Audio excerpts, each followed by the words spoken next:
At what I thought was a normal family dinner, my parents showed off their new Lexus and lavish kitchen.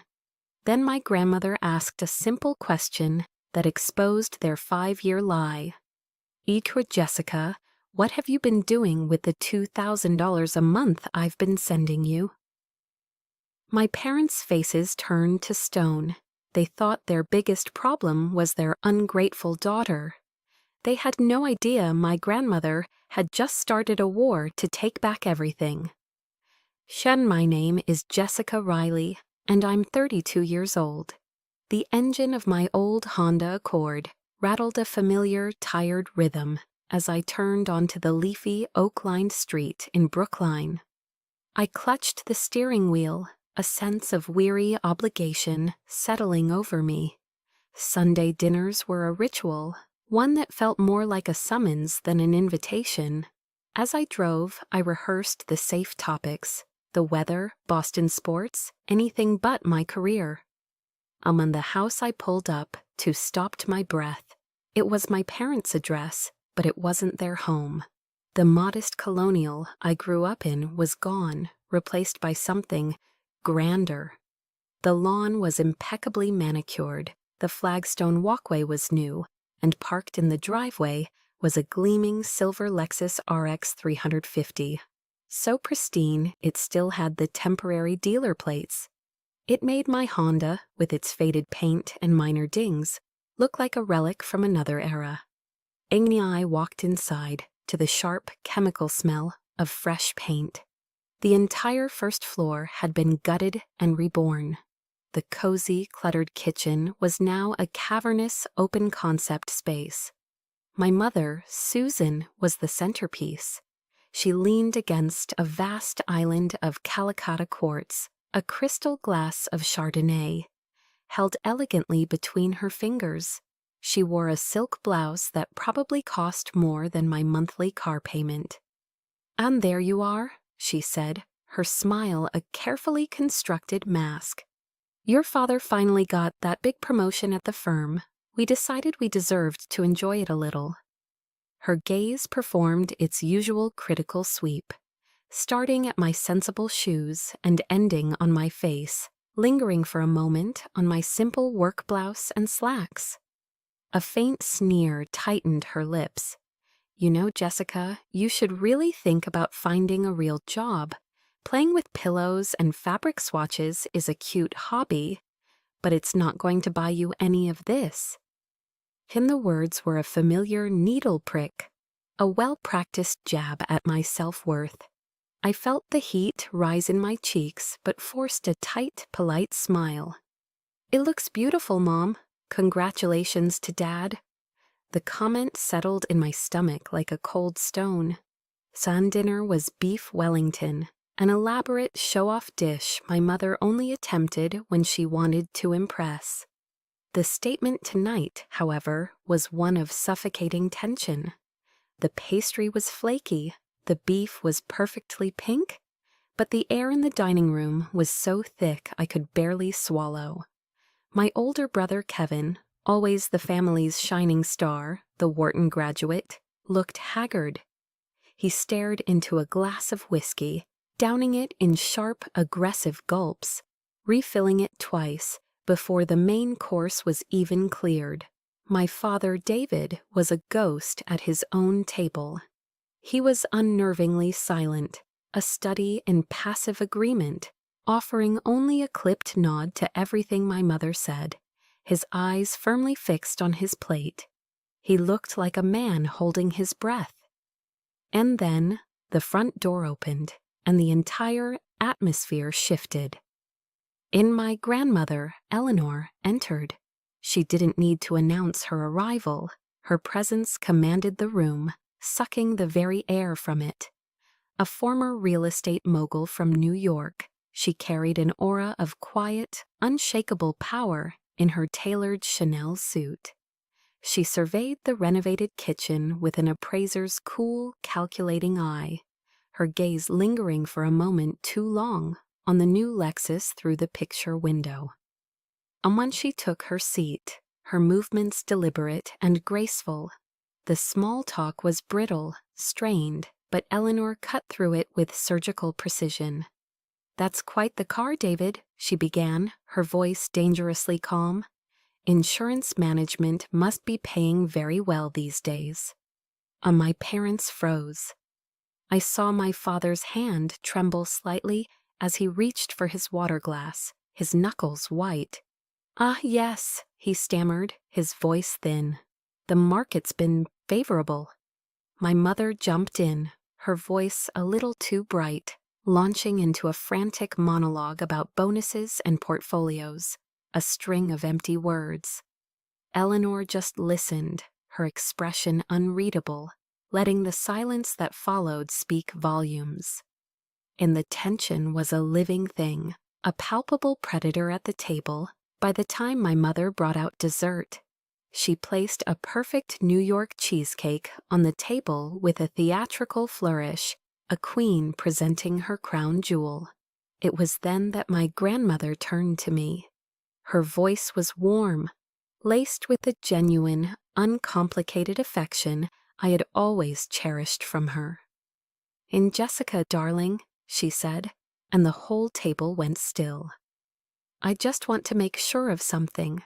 Is the $2,000 I've been sending you each month enough to help you get by? I know how difficult it can be to run your own business." The world tilted on its axis and spun into silence. The clatter of my fork hitting my porcelain plate was like a gunshot in the sudden, deafening void. I stared at her, my mind a complete blank. Then my gaze snapped to my parents. Their faces were ashen, drained of all color and life, like wax figures melting under a hot light. My mother's smile was frozen in a grotesque rictus. "And money?" I finally managed to whisper, the word feeling foreign and sharp in my mouth. What money?" And my grandmother's warm, loving eyes instantly turned to ice. She didn't look at me. Her gaze was fixed, cold and penetrating, aimed like a weapon directly at my mother. "And Susan," Eleanor said, and her voice was no longer warm. It was dangerously level, each word a chip of stone. "Perhaps you should explain to your daughter why she knows nothing about the support fund I established for her 5 years ago." In her words were like a key, unlocking a dark room in my mind I never knew existed. And in that room, a memory I had tried to seal away flared to life. I suddenly remembered the look in my mother's eyes when I brought home my first art award. It wasn't pride, it was envy. In the silence in the car on the drive back to my small apartment in the South End was a physical presence. It was filled with the echoes of my grandmother's words and the ghost of my mother's envy. That single piercing look from my mother wasn't new. It was just the first time I had been forced to truly see it. The revelation at the dinner table wasn't an isolated incident. It was the culmination of a lifetime, the final, undeniable proof of a truth I had spent years trying to ignore. It was a truth built brick by brick, year by year, in the architecture of their disdain. And I remember the day I told them my plans for the future. I was 18, filled with a nervous excitement. I sat them down in the living room, my acceptance letter to the New England School of Art and Design clutched in my hand. I told them I was going to major in interior design. My father, David, didn't yell. He did something worse. He let out a long, weary sigh, the sound of profound disappointment, and shook his head slowly. "A waste of good money, Jessica," he mumbled into his newspaper. "A complete waste." And my mother, Susan, was far more direct, her words honed to a cruel point. "Darling," she'd said, with a smile that was all teeth, "people pay for lawyers and doctors. They pay for things they need. No one pays a fortune for someone to pick out the color of their drapes." In throughout my college years, That sentiment became their mantra. Every time I came home for a holiday, the question was always the same, asked over a dinner table, just like the one tonight. So when are you going to give up this little hobby and get a respectable job? They never once called it my career. They never called it my passion. To them, it was a phase, a frivolous and silly rebellion from their practical, unartistic daughter. An expensive mistake they had to endure. In their universe, there was only one son, and its name was Kevin. My brother was their masterpiece. Every one of his achievements was a family triumph, a story to be told and retold to friends at cocktail parties. The acceptance letter from the Wharton School of Business was framed and hung in my father's study. His first six-figure job on Wall Street was announced in the family Christmas letter. They spoke of his success as if they had personally orchestrated it, as if his ambition was a direct reflection of their own good parenting. My successes, however, were met with a dismissive wave of the hand. I remember the exhilarating thrill of getting my first project featured in a local Boston design magazine. I bought 10 copies, my hands shaking with pride. I drove to their house and spread the magazine open on the kitchen counter. My mother glanced at it, her eyes barely registering the glossy photos of the Beacon Hill apartment I had poured my soul into.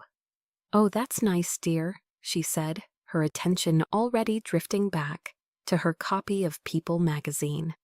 "But did you hear about Kevin? He just put a down payment on a condo in Tribeca. Imagine that." On the constant, relentless comparison was a slow-acting poison. It eroded my confidence, making me question every choice, every victory. It didn't matter what I accomplished, it would never be as real, as tangible, as a Wall Street bonus or a prestigious zip code. In their eyes, I was a disappointment, a faulty product from an otherwise perfect assembly line. And there was only one person who saw me, really saw me. My grandmother, Eleanor. She was the one who, without a second thought, booked a flight from LaGuardia to Logan just to attend my senior thesis exhibition, while my parents made a brief, perfunctory appearance before rushing off to a dinner reservation. Eleanor stayed for hours. She walked through the crowded gallery, studying every one of my design boards, examining my material palettes, and listening, truly listening, as I explained my concepts. She asked thoughtful questions, her focus absolute, granting my work a level of respect I had never once received from my own parents. And I can still feel the warmth of her hand when she took mine at the end of the night. Her eyes, bright and intelligent, sparkled behind her designer glasses. "Jessica, don't you ever let anyone tell you that what you do is worthless," she'd said, her voice firm but kind. "You are creating beauty out of chaos. You're making the world a more livable, more joyful place. That is a rare and precious gift. You cherish it." And her words weren't just praise, they were a lifeline. They were cool water on a parched and barren soul. She saw my passion not as a flaw, but as a strength. She saw my career not as a hobby, but as a calling. And she had given me the strength to believe in myself. But ironically, it was that very belief, that fierce pride she had nurtured in me, that made me hide my struggles from her when I hit rock bottom. Because I couldn't bear the thought of disappointing my own hero. And the pride my grandmother had instilled in me was a double-edged sword. It gave me the courage to start my own design firm, to carve out a space for myself in a competitive city. But it was that same pride that forced me into silence when my world began to crumble. I couldn't bear to tell her I was failing. I couldn't disappoint the one person who believed in me. So I struggled alone, in the dark, And when the pandemic hit, the economy seized up. My biggest client, a boutique hotel project that was supposed to be my breakthrough, pulled out overnight. My carefully constructed business plan evaporated. My laptop screen, once a canvas of creative potential, became a recurring nightmare of red numbers and overdue notices. The rent for my small studio in the South End, the crippling monthly payment for my student loans, the health insurance premium that seemed to mock my dwindling bank account. It was an avalanche of debt, and I was buried beneath it. There was a month I couldn't make rent for my apartment. The shame was a physical weight. I took the professional-grade camera my grandmother had given me for graduation, the one I'd used to build my entire portfolio, and walked into a pawn shop. The man behind the counter gave me a fraction of what it was worth, his eyes indifferent. I walked out with enough cash to keep a roof over my head, feeling like I had sold a piece of my own soul. And my diet became a grim rotation of Campbell's tomato soup and saltine crackers. Food was no longer about enjoyment, it was about survival. I remember one afternoon, standing in front of the deli counter at a corner store, my stomach aching with hunger. I stared at a simple turkey and Swiss on rye, priced at $5.50. I opened my wallet and counted the loose change. I was 20 cents short. The humiliation burned in my throat, hot and acidic. I walked out of the store empty-handed, my eyes stinging. That night, while my parents were likely debating which fine dining restaurant to try, I was rationing crackers. And in a moment of profound weakness, I made a mistake. My phone rang, and it was my mother. I was so bone-tired, so desperate to hear a familiar voice, that I answered. "Are you okay, Jessica? You sound exhausted," she asked, her voice laced with that feigned concern she did so well. Like a fool, I cracked. I let a sliver of my reality slip out. I told her work was slow, that things were difficult. I wasn't asking for help, only for a word of comfort. What I received was a lecture. A long, weary sigh traveled through the phone. "I told you so, didn't I?" she said, her voice dripping with condescension. "This is the consequence of not listening to your father and me. You see, stability is what matters. Now don't call here crying to us. Your father and I have our own problems to deal with." And the line went dead, leaving a dial tone buzzing in my ear. The cruelty of it stole my breath.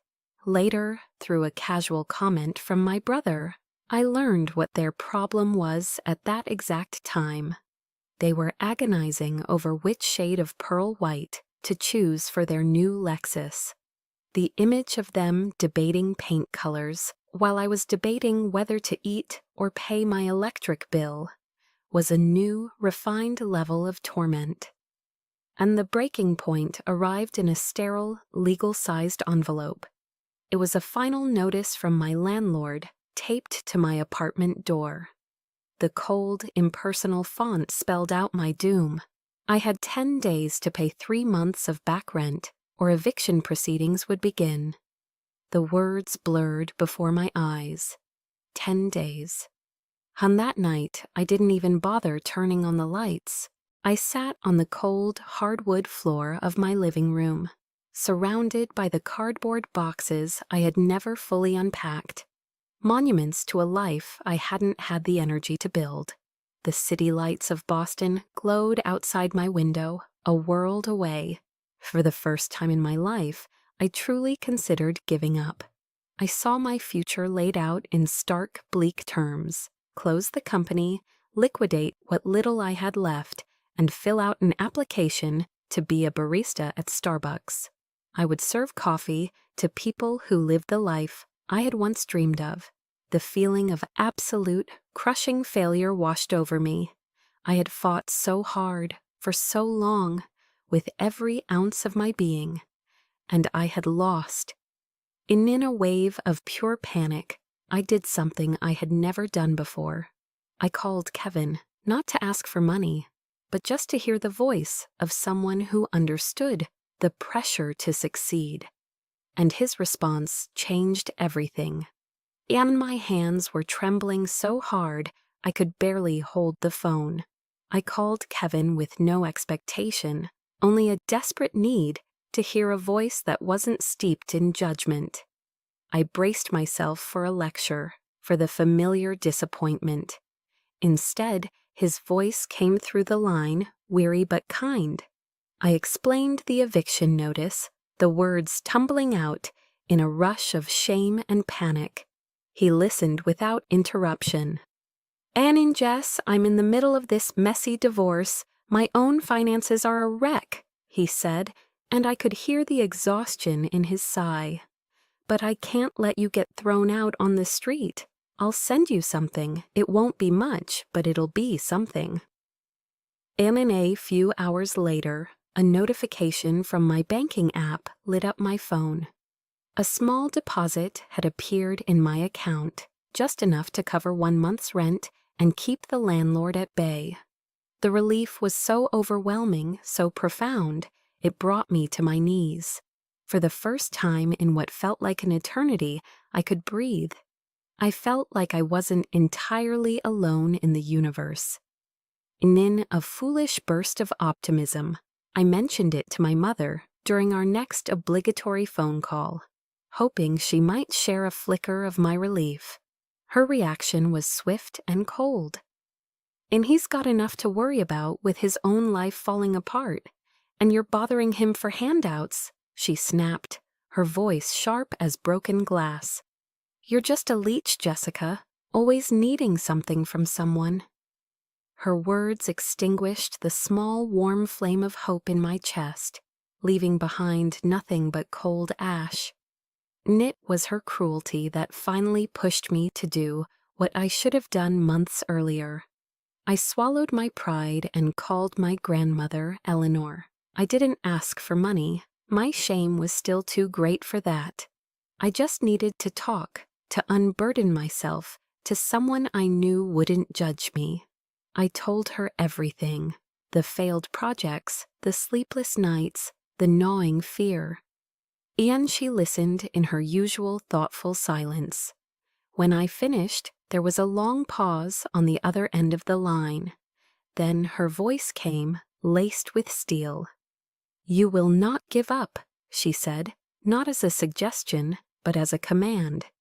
"You are not a failure. You are a businesswoman facing a downturn. I will help you." The next day, a wire transfer appeared in my account. It wasn't a small sum. It was enough to cover all my back rent and give me a cushion for the next few months. I cried with gratitude, believing it was a one-time gift, a lifeline from the only person who had ever truly championed me. But then a strange thing happened.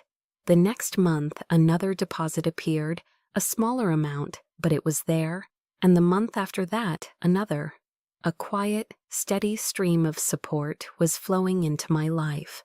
I was confused, but my first thought was of Kevin. I assumed he was doing this secretly, trying to help me without fanfare despite his own troubles. I sent him a heartfelt text message. "Kevin, I don't know what to say. Thank you, from the bottom of my heart." He simply replied with a heart emoji. I didn't press him further, not wanting to make him uncomfortable. I just accepted the quiet generosity, attributing it to the brother I always wished I had. It was around this time that my parents' behavior grew even more peculiar. During our phone calls, they became jumpy and evasive. Any mention of my grandmother would cause them to abruptly change the subject. Once my mother let something slip. "Eleanor called to check on you again," she said offhandedly. "I told her you were still having to go to your regular doctor's appointments." "On what appointments?" I asked, completely baffled.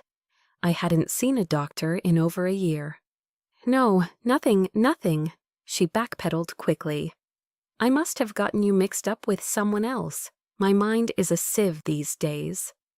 It was a clumsy, unconvincing lie. At another time, my father offered some unsolicited financial advice. "You need to be careful with your money these days, Jessica," he said, his tone oddly paternal. "Even the money your grandmother gives you shouldn't be spent frivolously." I remember thinking it was strange. How would he know Eleanor was giving me money? I had never told them. And I brushed these moments aside as parental anxiety, as their usual brand of awkward, misguided concern. I explained away their nervousness, their strange comments, their frantic efforts to steer conversations away from my grandmother. I was so grateful for the financial stability, so relieved to be back on my feet, that I didn't want to see the red flags waving frantically in my face. I didn't want to believe that anything sinister could be lurking beneath the surface. And I ignored all those signs, choosing to believe in my brother's kindness and my parents' clumsy concern. I was lying to myself. And then that fateful dinner arrived, and all the lies were burned to the ground. And the memory of that dinner doesn't play back in my mind as a continuous scene. It's a series of sharp, brutal snapshots, frozen moments burned into my memory with the searing heat of betrayal. My grandmother's calm, devastating question, "Perhaps you should explain to your daughter," hung in the air, thick and heavy. The puzzle pieces from the last few years, the mysterious deposits I'd credited to my brother, my parents' strange evasiveness whenever Eleanor's name came up, the bizarre, clumsy lies about non-existent doctor's appointments, all clicked into place with a sickening, gut-wrenching clarity. On my mother's face, twisted into a grotesque mask of performative shock, she forced a laugh, a high, brittle sound that seemed to crack the crystal glasses on the table. "Mother, what on earth are you talking about?" she chirped, her voice trembling with the effort of her deception. "There must be some kind of misunderstanding. A bank error, perhaps? You know how they are." And Eleanor didn't flinch. She was a statue carved from granite. She placed her dessert fork down on her plate with a quiet, deliberate clink. The small sound echoed in the cavernous dining room, a gavel striking down judgment on a case that had already been decided. "There is no misunderstanding, Susan," she said, her voice dropping to a low, chilling frequency that vibrated through the floor. "My bank statements are quite clear. I have the copies right here in my purse. 60 transactions, $2,000 each, transferred over the last 5 years into a joint account you claimed was an emergency fund for Jessica." She paused, letting the weight of her words suffocate the remaining air in the room. "You even fabricated a story about her having a chronic illness to elicit my sympathy and ensure the payments continued. A new low even for you." Each word was a hammer blow, nailing the lid on the coffin of their lies. My father, David, finally found his voice, or a pathetic, reedy version of it. He pushed his chair back, the legs scraping against the new hardwood floor, and half rose as if to flee. "Eleanor, please," he pleaded, his hands held up in a weak gesture of surrender. "We can explain everything." On my grandmother's head snapped towards him, her eyes like chips of flint. "Then explain, David," she cut him off, her voice slicing through his weak attempt with contempt. "Explain to me why you were taking the money, meant for your daughter's survival, to buy luxury cars and renovate your kitchen. Explain to me how you could sleep at night, knowing she was struggling to pay her rent, to eat, while you were living on her stolen future." On across the table, Kevin let out a long, low whistle, a sound of pure, weary disbelief. He picked up the whiskey decanter from the sideboard and poured a generous amount into his glass, not even bothering to look at our parents. His wife, Sarah, sat beside him, frozen and pale as a ghost, her eyes wide with a dawning horror as she stared at my mother. She looked like she wanted to melt into the floor and disappear. And my own voice felt trapped deep in my throat, a scream with no sound. I turned to my parents, my mind reeling, desperately searching their faces for a denial, for an explanation, for anything other than the stark, ugly guilt that was written all over them. Mom? Dad? The words were a child's plea. And that's when my mother finally broke.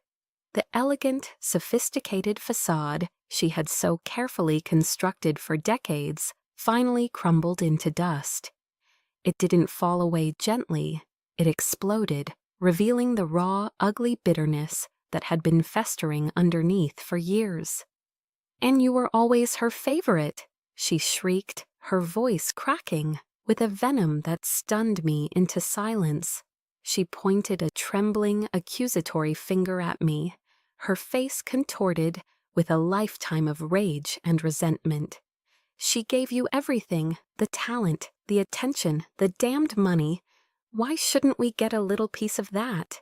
Why should we be the ones to struggle? We raised you, we fed you, we paid for your education." And her scream was a physical blow. It felt like a slap across the face, knocking the air from my lungs. The room swam, the edges of my vision blurring, my chest tightened, an invisible band constricting around my ribs, making it impossible to breathe. The lies, the deception, the years of feeling less than, the quiet dismissals, the praise for my brother, while I stood invisible beside him. It all coalesced into a single, agonizing point of pain in the center of my being.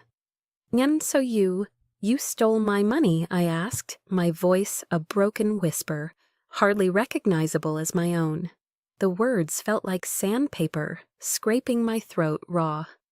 Son, my mother just glared at me, her chest heaving, her eyes wild.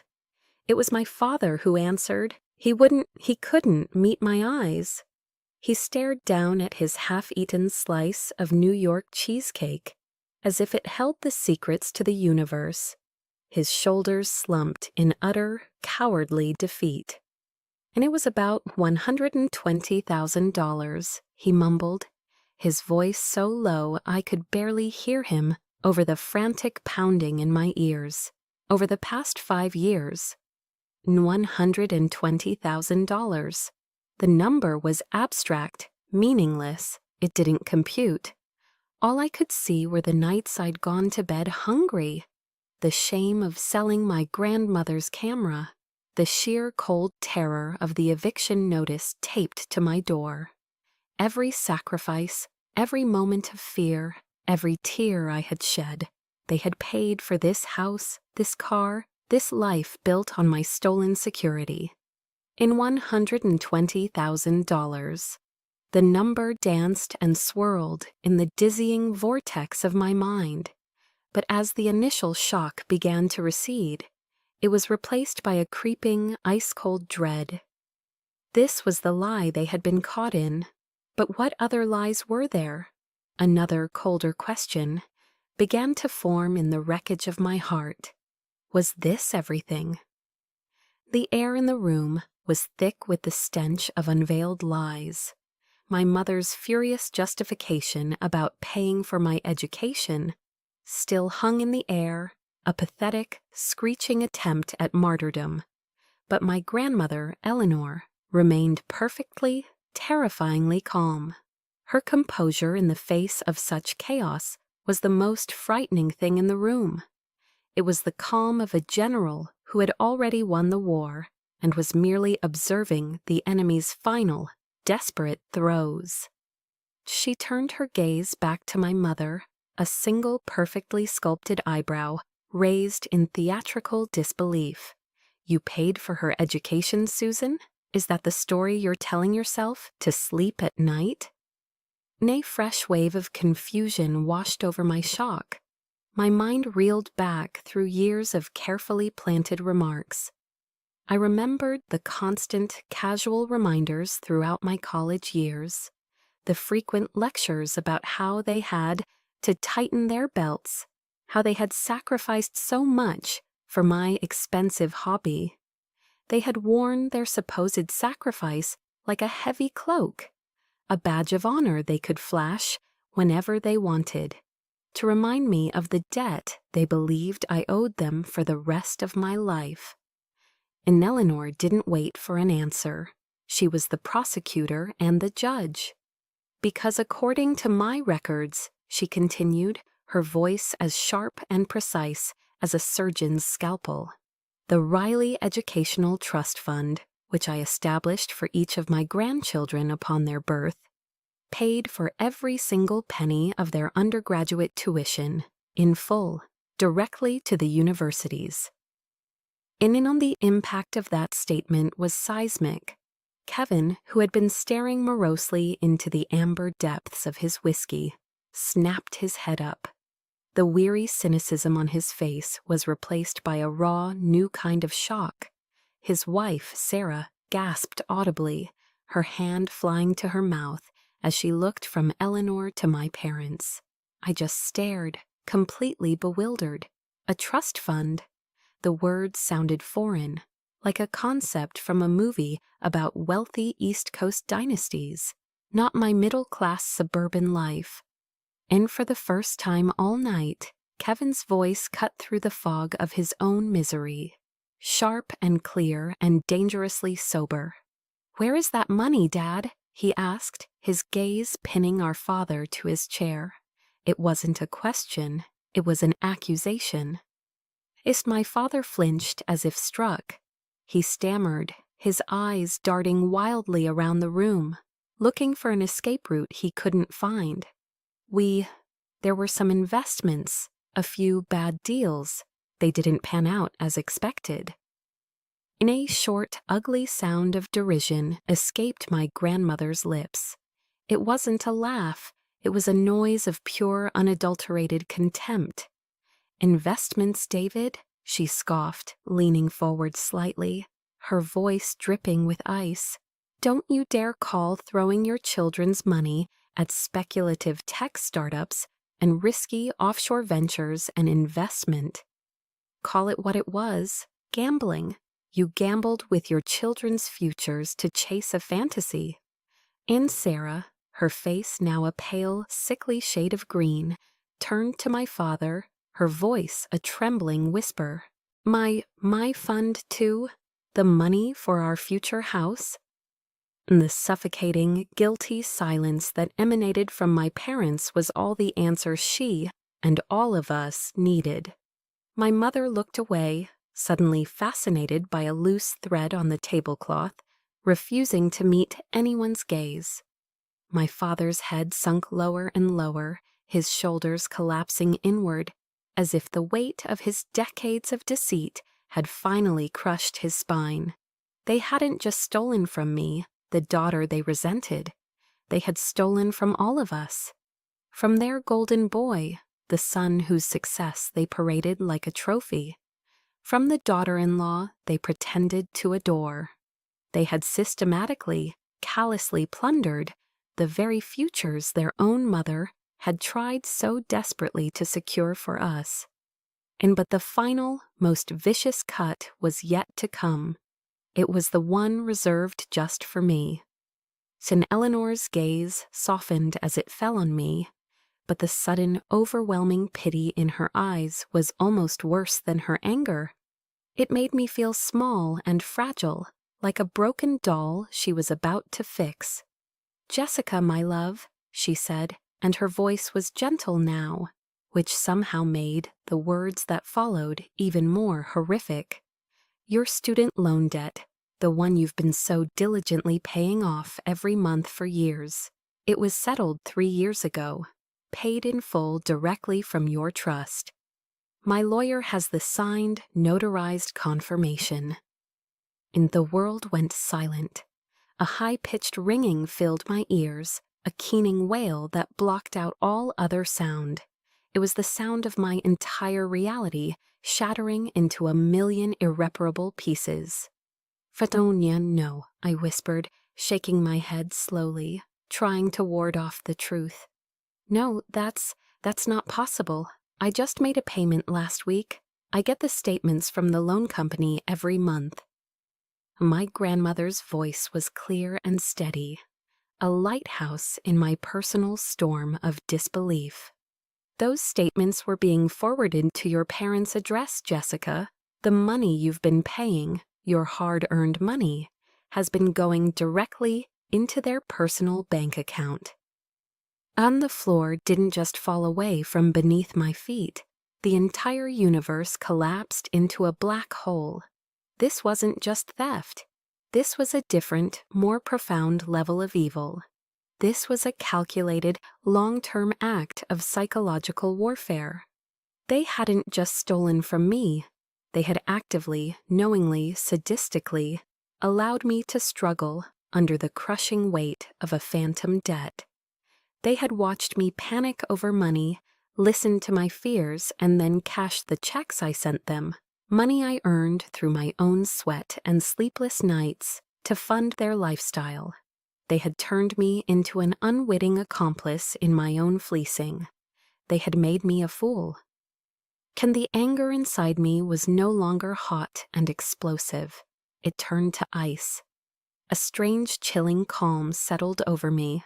I stood up from my chair, my movements steady and deliberate. I didn't cry. I didn't scream. The pain was too deep for that. I just looked at them, at these two people who had given me life only to methodically drain it from me. And for the first time, I didn't see my parents. I saw two strangers, two thieves. I turned my back and walked away. Ija and I walked out of that house and didn't look back. I drove home in a state of numb, chilling calm. When I got to my apartment, the first thing I did was turn off my phone. I couldn't handle the inevitable onslaught. For 3 days, I shut out the world. I didn't eat. I barely slept. I just sat on my sofa, staring at a blank wall, letting the full monstrous scope of their betrayal wash over me in waves. Their voices, their lies, their shrieking justifications echoed in the hollow space of my apartment. On the third day, curiosity got the better of me. I turned my phone back on. It immediately buzzed to life, a frantic cascade of notifications. 37 missed calls, dozens of texts. I scrolled through the voicemails, my thumb hovering over the delete button. I listened to one. It was my mother, her voice thick with syrupy, manipulative tears, begging me to call her, telling me I was tearing the family apart. The next was from my father. His voice wasn't apologetic. It was angry, accusatory. "How could you do this to us, Jessica?" His voice crackled with indignation. "After everything we've done for you, you're destroying this family." And in the sheer, unmitigated audacity of it was breathtaking. They were the thieves, the liars, the architects of this entire disaster. And yet, in their twisted narrative, I was the villain. I deleted the messages, a cold, hard anger solidifying in my gut. On the 4th morning, there was a knock on my door. It was Kevin and his wife, Sarah. They looked as exhausted as I felt. For the first time in our adult lives, there was no awkward distance between us, no shadow of parental comparison.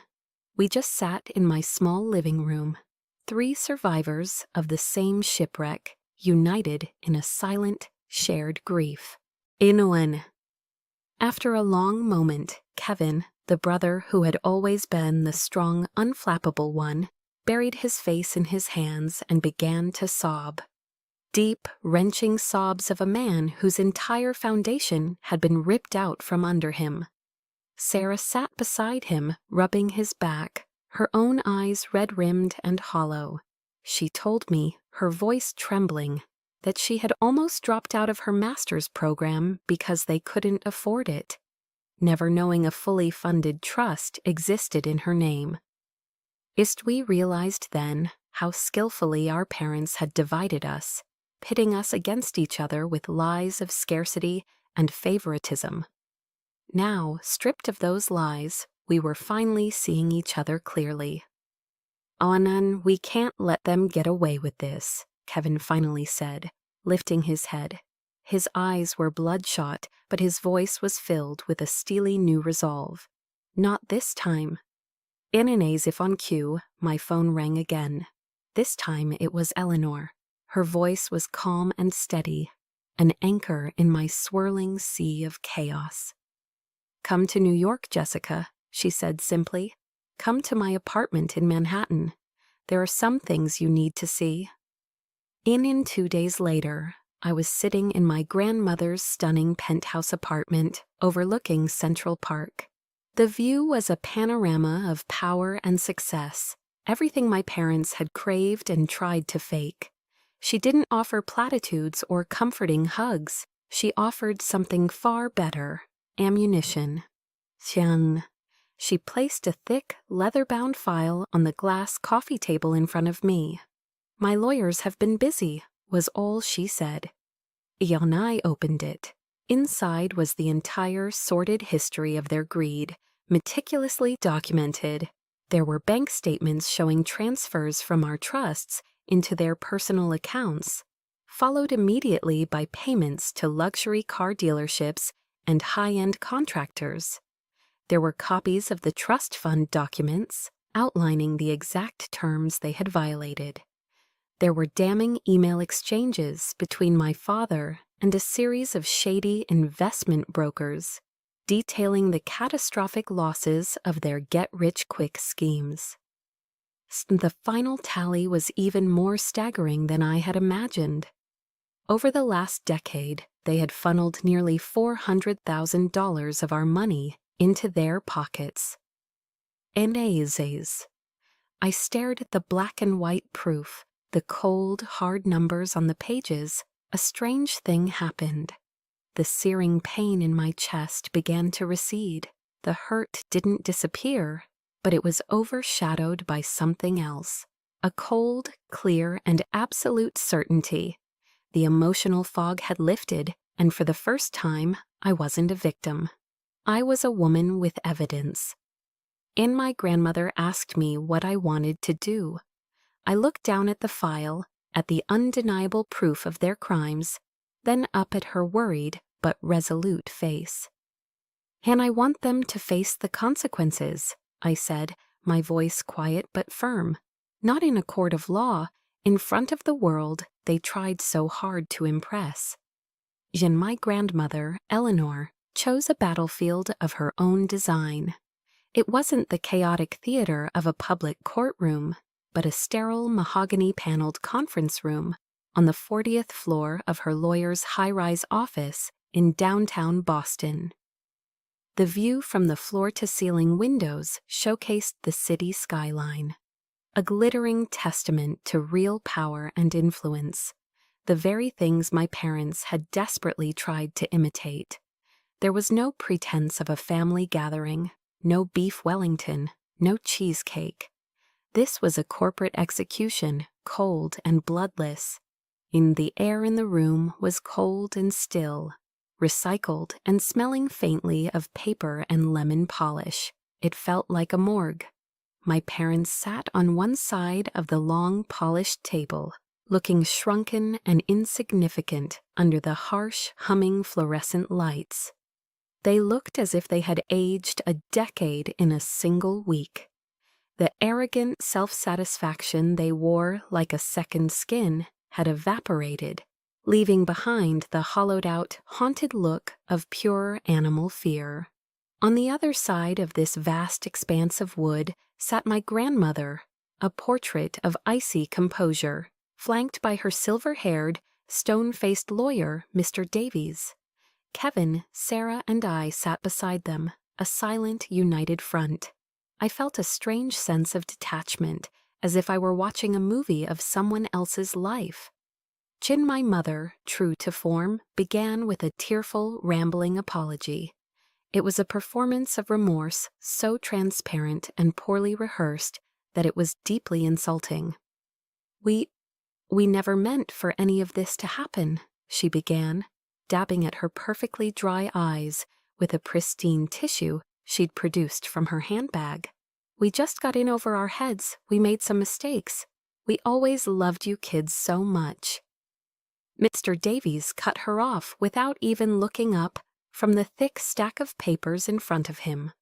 "Mrs. Riley," he said, his voice completely devoid of emotion, a flat, professional drone. "We are not here to discuss your intentions or your feelings. We are here to discuss consequences." And he let that word hang in the air for a moment, a stark and heavy thing.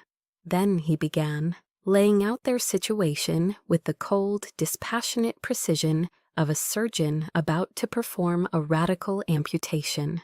He detailed the specific statutes they had violated, the potential prison sentences, the irrefutable paper trail. Then he presented them with two options. There would be no discussion, no negotiation. "On option 1, he stated, his cool blue eyes finally lifting to meet theirs, "My clients, your children, will file a civil lawsuit for the recovery of all misappropriated funds, plus punitive damages and legal fees. Concurrently, we will hand over this file." He tapped the thick, leather-bound folder on the table, a tangible object of their doom, to the Suffolk County District Attorney's Office. It contains substantial, incontrovertible evidence of multiple felonies, including wire fraud, grand larceny, and forgery. You will be publicly arrested and tried. Your names and faces will be in the Boston Globe. Your friends at the country club will read about it over their morning coffee. And given the strength of this evidence, he paused, letting them absorb the full weight of it. Prison time is not just a possibility, it is a probability. And now my mother let out a small, strangled gasp, her hand flying to her throat. My father's face, already pale, went completely white, the color of bleached bone. He looked like he was going to be sick right there on the expensive Persian rug. Mr. Davies continued, his tone unwavering. "Option 2. You agree today to a private settlement to make your children whole. You will sign a legally binding agreement to liquidate your assets. This includes the immediate sale of the house in Brookline, the Lexus RX 350, your stock portfolio, and any other valuables necessary to repay the full amount embezzled from the 3 trust funds." He slid a calculator printout across the table. The total, with compounded interest calculated over the relevant periods, comes to $482,614.27. In he let them stare at the impossible number before he delivered the final, killing blow. He slid a thick document across the table. This agreement also contains a permanent non-contact clause. All future communication with your children or your grandchildren, present or future, will be conducted exclusively through my office. You will forfeit any right to see them, speak to them, or contact them in any way without the unanimous written consent of all 3 of them. And the finality of it was absolute. It was a choice between public ruin and a quiet, private annihilation. They had to choose which poison to drink. My mother predictably chose to fight, not with logic or reason, but with the only weapon she had left in her depleted arsenal, manufactured outrage. You can't do this," she shrieked, her voice rising to a hysterical pitch that was ugly and raw. "You're throwing us out on the street. We're your parents. This is elder abuse. How could you be so cruel? You are ungrateful, heartless children." In the words, which once would have pierced my heart, with a hot poker of guilt, now felt utterly powerless. They were the desperate, impotent cries of a tyrant who had just lost her throne. In my grandmother, who had been silent and still as a sphinx until this point, leaned forward. Her voice, though quiet, cut through my mother's hysterics like a razor. "Ungrateful Susan?" she asked, a dangerous calm in her eyes. "You stole your children's futures to buy a car and a new kitchen. You lied to them, you manipulated them, and you stood by while your daughter nearly lost everything. Do not ever speak to me of morality again." And that was it. That was the final blow that shattered their defenses. My father, who had been a silent, trembling mess, finally and completely broke. A deep, shuddering sob escaped him, a sound of utter devastation. He reached for the pen with a shaking hand. He didn't read the documents. He didn't have to. He just started signing, his signature a frantic, messy scrawl on each page. The desperate mark of a man signing away his entire life, the fraudulent life he had built on a foundation of lies. My mother watched him, her mouth agape in disbelief, and then her rage collapsed into a pathetic, whimpering defeat. She too picked up the pen and signed. The entire edifice of their lives, the pride, the social standing, the carefully curated image of upper-middle-class success.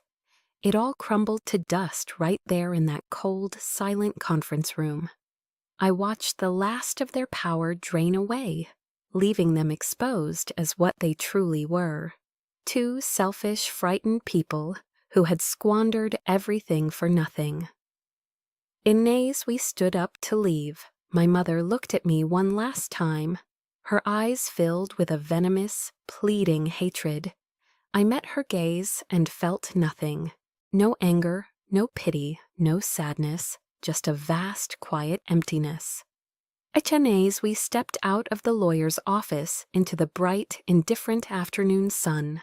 I didn't feel celebratory. I didn't feel a rush of victory. I just felt empty. The war was over. Now it was time to face the wreckage. The weeks following the meeting at the lawyer's office were quiet. The emptiness I felt walking out of that conference room lingered. A hollow ache in my chest. There was no joy in their defeat, no triumphant celebration. It was the quiet, somber relief that follows a necessary amputation. You are saved, but you are left with a phantom pain, a constant awareness of the part of you that is now missing forever. And 3 months later, a letter arrived, forwarded by Mr. Davies's office. It was from my mother. For a foolish, fleeting moment, a flicker of hope ignited within me. I thought, perhaps, that losing everything had forced some kind of reckoning, some sliver of remorse. The hope died as I read. So the letter was 4 pages long, written in her elegant, looping cursive. But the words were ugly, steeped in self-pity and blame. She wrote endlessly of their suffering, the humiliation of the forced sale, the hardship of moving into a small rented apartment, the loss of their friends and their social standing. She blamed Eleanor's ruthlessness. She blamed our ingratitude. She painted herself as the matriarch of a family that had been tragically torn apart by greed, our greed, not hers. And all I ever wanted was what was best for this family, was the final gut-punching sentence. When there was not a single word of apology, not a hint of accountability, nothing. And I read it once, then again, to make sure I wasn't imagining the sheer depth of her delusion. Then I calmly folded the 4 pages, walked over to the fireplace in my living room, and dropped the letter into the flames. I watched as the edges curled, blackened, and turned to ash. That, I knew, was the end. The final brittle thread of connection had been severed. And it took another 6 months before I agreed to see them. Not because I had forgiven them, but because I needed to do it for myself. I chose a neutral location, a busy, impersonal coffee shop, halfway between my apartment and theirs. And they looked haggard and bitter, aged beyond their years. The expensive clothes were gone, replaced by a drabness that seemed to seep into their skin. They started to speak, to offer excuses, but I held up a hand to stop them. "And I'm not here to yell," I said, my voice surprisingly steady. "I'm not here to listen to apologies you don't mean. I'm here to tell you my truth, just once, so that you understand." And I looked them both in the eye. "You didn't just take my money," I began, my voice clear and calm. "You took my trust. You watched me struggle and you let it happen. You actively undermined the independence I worked so hard to build for myself. You taught me that family love is conditional, that it's transactional, that it's riddled with lies. That's a terrible lesson to teach your child." And I let the words hang in the silence. "I need time," I concluded. "A lot of time. And I can't promise that things will ever go back to the way they were. I don't think I want them to." And I stood up, left a $10 bill on the table for their coffees, and walked out without looking back. It wasn't a victory, it was a funeral for the parents I wished I'd had. But in the ruins of that old broken family, a new one was beginning to grow. The wall of lies that our parents had built between me, Kevin, and Sarah had crumbled, and we were finally finding each other in the wreckage. We started our own tradition, Sunday dinners. Not in a formal dining room under a cloud of tension, but squeezed into my small apartment or Kevin's new place, filled with easy laughter, cheap wine, and honest conversation. There were no judgments, no comparisons, just acceptance. In with the money rightfully returned to him, Kevin quit his high-pressure Wall Street job and started his own financial consulting firm, one that focused on ethical advising. The crushing weight of our parents' expectations was lifted, and for the first time, he seemed truly happy. Sarah, free from the phantom financial burden, re-enrolled in her master's program with a renewed sense of confidence and purpose. We were no longer defined by the roles our parents had assigned us. We were simply us. And we were survivors. We were a family forged in fire, not in blood. The day the check arrived from the escrow account, the check for the full staggering amount that was rightfully mine, I didn't run to the bank. I didn't celebrate. I put it in a drawer, got in my car, and drove out to the coast, to Cape Cod. I took off my shoes and just sat on the cool sand, watching the endless, rhythmic push and pull of the waves. I wondered what a new beginning was supposed to look like. That check sat in my desk drawer for a week. It wasn't an object of triumph. It was a symbol of a painful debt finally paid. When I finally did deposit it, I didn't use the money to buy a larger apartment or a fancy car. I didn't try to replicate the hollow, materialistic life my parents had so desperately chased. I poured every single dollar back into the one thing that was truly mine, my work. And I moved my company, Riley Designs, out of my cramped apartment and into a bright, airy studio in the heart of the South End's Arts District. I hired 2 talented young designers, both hungry and full of ideas. I invested in the best software, the finest materials, and a state-of-the-art 3D printer. I bet on myself with my own money, and my business soared. Soon, the local design magazines that had once ignored me were calling for features. Then came the national publications. Architectural Digest did a spread on a Back Bay townhouse I redesigned.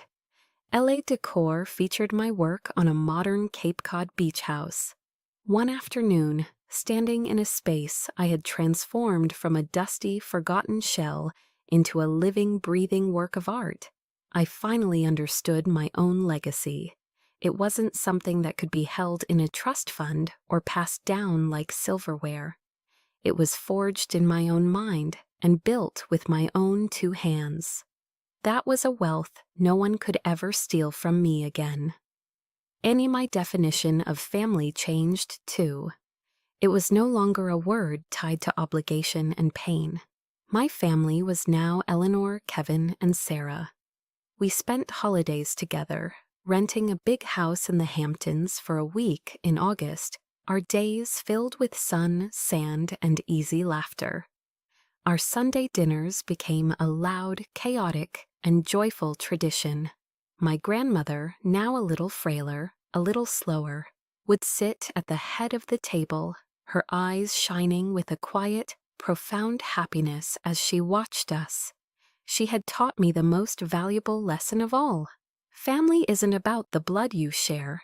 It's about the people who choose to show up, who choose to love you, and who choose to respect you unconditionally.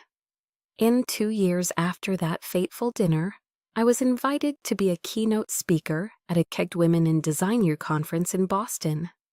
I stood on a stage in front of hundreds of young, ambitious women, sharing my story, not the parts about betrayal, but the parts about resilience and believing in your own vision. And after my speech, a young woman approached me, her eyes brimming with tears. She couldn't have been more than 22. She told me she was a painter and that her parents were pressuring her to quit art school and get a real degree in business. She asked me how I found the strength to keep going when the people who were supposed to support me the most were the ones trying to tear me down. And I looked at her earnest, worried face, and I saw a perfect reflection of my younger self. I saw the same fear, the same doubt, the same desperate hope to be seen. And I smiled, a genuine, warm smile that came from a place of deep peace. I took her hand in mine. "Don't you ever let anyone tell you that what you do is worthless," I said, the words echoing the gift my grandmother had given me all those years ago. "Your art has value because you create it.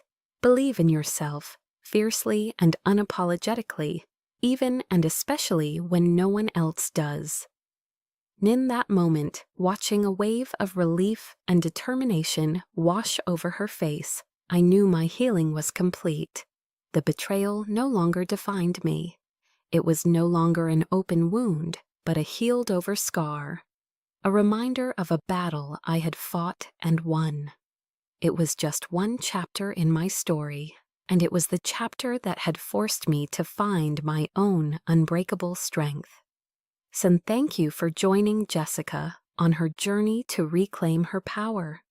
Her story is a reminder that our true worth is never defined by those who try to diminish us, and that sometimes our truest family is the one we find along the way.